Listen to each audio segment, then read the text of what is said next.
Good morning, boys and girls, or afternoon, whatever it is. We are going to do a scratch test on black opal. Okay, this is a piece of the wood part of black opal. You can see it's got a layer of color there, and then it's the wood part, and you can see the grains of the wood and all of that stuff, right? So the thing that makes opal different from quartz, they're both silicon dioxide, right? Opal forms in spheres that are submicroscopic. They are so small it takes an electron microscope to see them. And in precious opal, those spheres are basically spheres and spaces. The spheres touch each other, but it leaves a gap around each sphere, around where they touch each other, and those spheres and spaces are what break light into its component colors. It is called a diffraction grating, and it works under what is known as Bragg diffraction, Bragg, Bragg diffraction. It is what causes the play of color in precious opal. Okay? This stuff is also opal. It is not precious. It does not pass light. Okay? The reason this has color is not because it's blue. It's not. It's black or clear, actually. But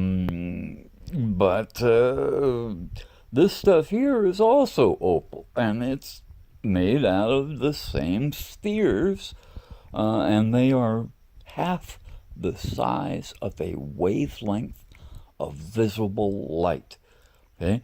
And the spaces between them in the wood part, are taken up with stuff that didn't opalize.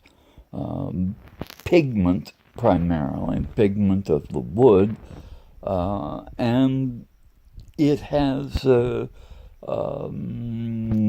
sulfide, the iron sulfide, causing it to be black.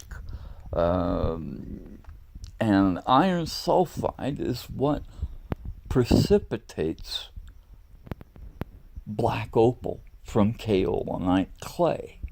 Okay? So all of this iron sulfide is in this wood in between the spheres and spaces, which makes it opaque. You can't see through it. And it looks exactly like that piece of wood did when it rotted away. There's no wood in there anymore. It's all opal and wood pigment and the sulfides that cause black opal. But they are in between the spheres. Now, they are not in between the spheres in precious opal. Okay? So what we have is when geologists want to see what color a rock is, we do a scratch test. Okay? And that is black as all get out. You can see it, right? Now this is a piece of precious opal with a little wood stuff left in the middle, but this end piece, see that, is solid black crystal, and you can see the color of the crystal. It is actually kind of grayish black looking. Okay, looking. It's not really, because what I'm going to do is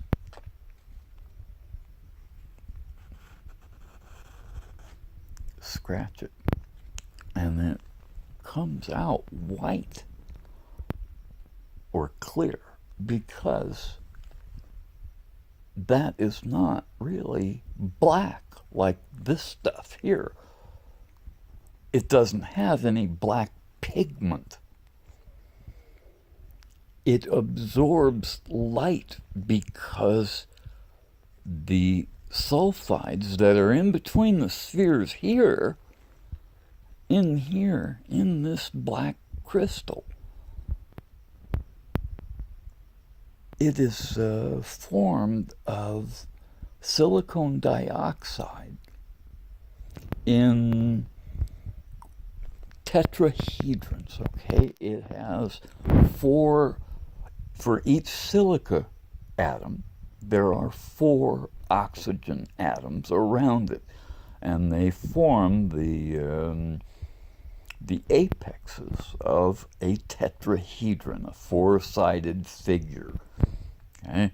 And they bind with each other in a sheet, in a single layer in kaolinite clay. And they collapse into a single sphere during opalization. Okay? And as the aluminum oxide layer is stripped away, it leaves the silica tetrahedrons with a charge deficit. Right? They were held together by hydrogen bonding, which is kind of similar to static electricity, kind of, sort of.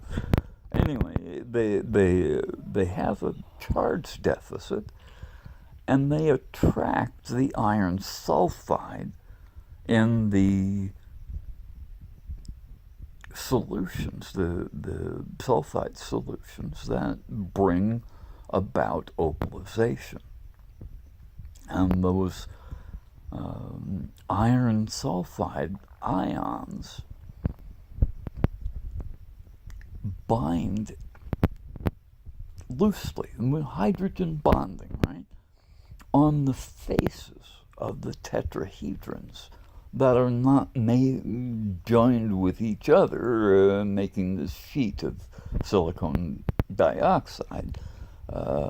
They bind on the outside, and that sheet of silicon dioxide collapses into a single sphere, carrying those iron sulfide ions with it. An atom, or a molecule, cannot be said to be a color, okay, because they are way, way, way smaller than light, visible light, way smaller. And so the molecules of iron sulfide absorb light. They absorb light. That is why it looks dark, because the light goes in and doesn't come back out. Okay, and that stone there is clear. That piece of opal is perfectly clear. You can't see through it because the light is absorbed by the iron sulfide before it gets out of the stone.